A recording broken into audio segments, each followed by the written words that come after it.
Holmes twisted himself round upon the sofa to get a fairer view of the man's excited face. "See here, sir. See what my wife found in its crop." He held out his hand, and displayed upon the centre of the palm a brilliantly scintillating blue stone, rather smaller than a bean in size, but of such purity and radiance that it twinkled like an electric point in the dark hollow of his hand. Sherlock Holmes sat up with a whistle. "By Jove, Peterson," said he, "this is a treasure trove indeed. I suppose you know what you have got?" "A diamond, sir. A precious stone. It cuts into glass as though it were putty." "It's more than a precious stone. It is the precious stone." "Not the Countess of Morcar's blue carbuncle!" I ejaculated. "Precisely so. I ought to know its size and shape, seeing that I have read the advertisement about it in the Times every day lately. It is absolutely unique, and its value can only be conjectured, but the reward offered of £1,000 is certainly not within a 20th part of the market price." £1,000! Great Lord of mercy!" The commissionaire plumped down into a chair, and stared from one to the other of us. "That is the reward, and I have reason to know that there are sentimental considerations in the background which would induce the Countess to part with half her fortune if she could but recover the gem." "It was lost, if I remember aright, at the Hotel Cosmopolitan," I remarked. "Precisely so, on December 22nd, just 5 days ago. John Horner, a plumber, was accused of having abstracted it from the lady's jewel case. The evidence against him was so strong that the case has been referred to the assizes. I have some account of the matter here, I believe." He rummaged amid his newspapers, glancing over the dates, until at last he smoothed one out, doubled it over, and read the following paragraph. "Hotel Cosmopolitan jewel robbery. John Horner, 26, plumber, was brought up upon the charge of having upon the 22nd instant abstracted from the jewel case of the Countess of Morcar the valuable gem known as the blue carbuncle. James Ryder, upper attendant at the hotel, gave his evidence to the effect that he had shown Horner up to the dressing room of the Countess of Morcar upon the day of the robbery, in order that he might solder the second bar of the grate, which was loose. He had remained with Horner some little time, but had finally been called away. On returning, he found that Horner had disappeared, that the bureau had been forced open, and that the small morocco casket in which, as it afterwards transpired, the Countess was accustomed to keep her jewel, was lying empty upon the dressing-table. Ryder instantly gave the alarm, and Horner was arrested the same evening, but the stone could not be found either upon his person or in his rooms. Catherine Cusack, maid to the Countess, deposed to having heard Ryder's cry of dismay on discovering the robbery, and to having rushed into the room, where she found matters as described by the last witness. Inspector Bradstreet, B Division, gave evidence as to the arrest of Horner, who struggled frantically, and protested his innocence in the strongest terms. Evidence of a previous conviction for robbery having been given against the prisoner, the magistrate refused to deal summarily with the offence, but referred it to the assizes. Horner, who had shown signs of intense emotion during the proceedings, fainted away at the conclusion, and was carried out of court. So much for the police court," said Holmes thoughtfully, tossing aside the paper. "The question for us now to solve is the sequence of events leading from a rifled jewel case, at one end, to the crop of a goose in Tottenham Court Road, at the other. You see, Watson, our little deductions have suddenly assumed a much more important and less innocent aspect. Here is the stone. The stone came from the goose, and the goose came from Mr. Henry Baker, the gentleman with the bad hat, and all the other characteristics with which I have bored you. So now we must set ourselves very seriously to finding this gentleman, and ascertaining what part he has played in this little mystery. To do this, we must try the simplest means first, and these lie undoubtedly in an advertisement in all the evening papers. If this fail, I shall have recourse to other methods." "What will you say?" "Give me a pencil and that slip of paper. Now then, found at the corner of Goodge Street, a goose and a black felt hat. Mr. Henry Baker can have the same by applying at 6:30 this evening at 221B Baker Street. That is clear and concise." "Very, but will he see it?" "Well, he is sure to keep an eye on the papers, since, to a poor man, the loss was a heavy one. He was clearly so scared by his mischance in breaking the window, and by the approach of Peterson, that he thought of nothing but flight. But since then he must have bitterly regretted the impulse which caused him to drop his bird. Then again, the introduction of his name will cause him to see it, for every one who knows him will direct his attention to it.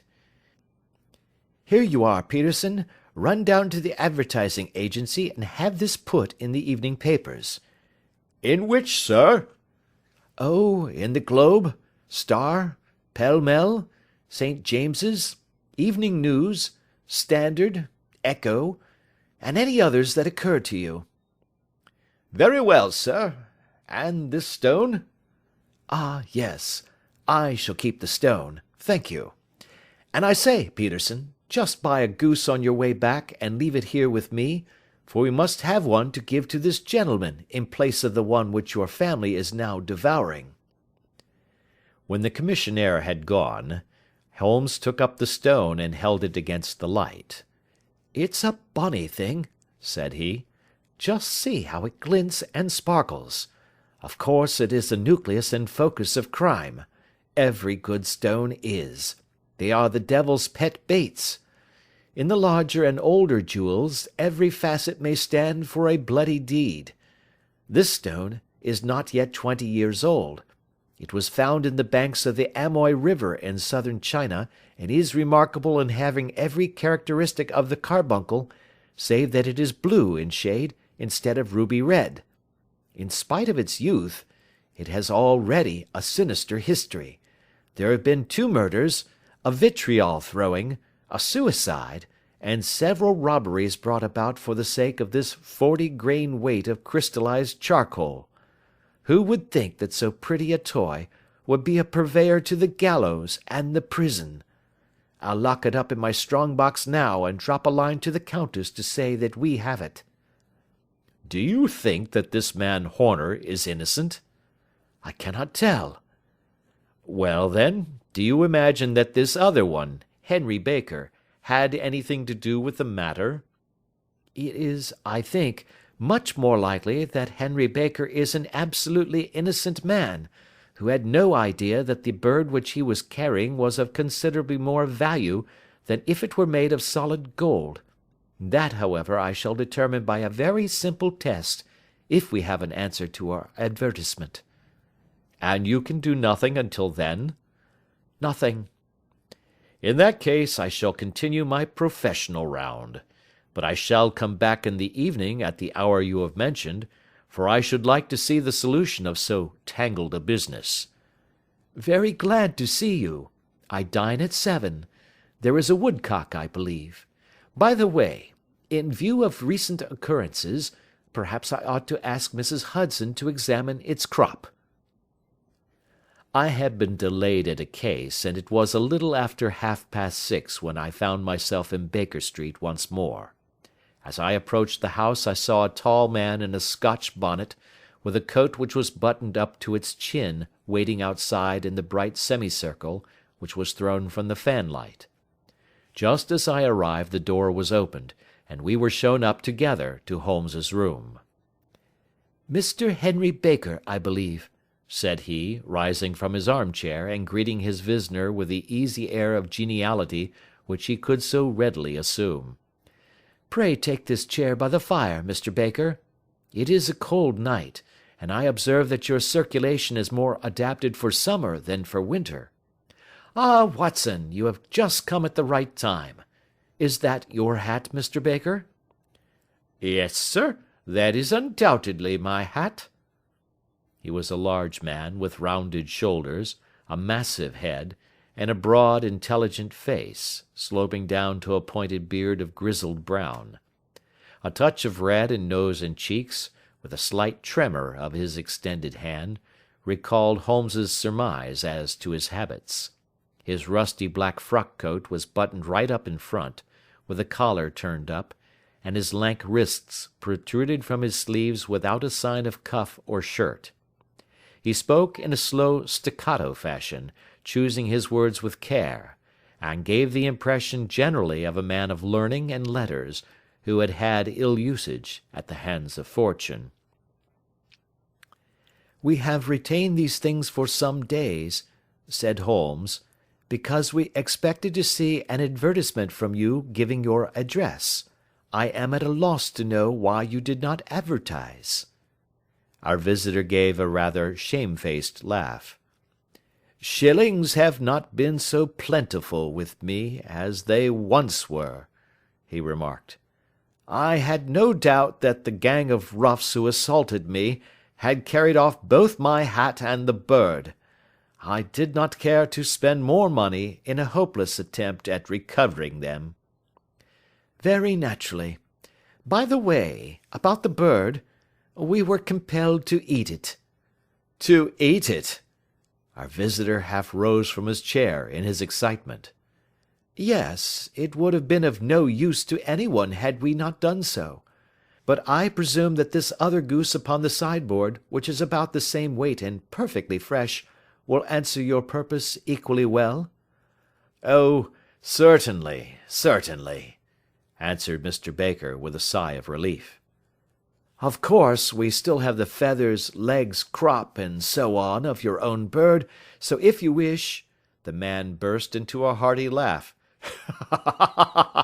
"They might be useful to me as relics of my adventure," said he, "but beyond that I can hardly see what use the disjecta membra of my late acquaintance are going to be to me. No, sir, I think that, with your permission, I will confine my attentions to the excellent bird which I perceive upon the sideboard." Sherlock Holmes glanced sharply across at me with a slight shrug of his shoulders. "There is your hat, then, and there your bird," said he. "By the way, would it bore you to tell me where you got the other one from? I am somewhat of a fowl fancier, and I have seldom seen a better grown goose." "Certainly, sir," said Baker, who had risen and tucked his newly gained property under his arm.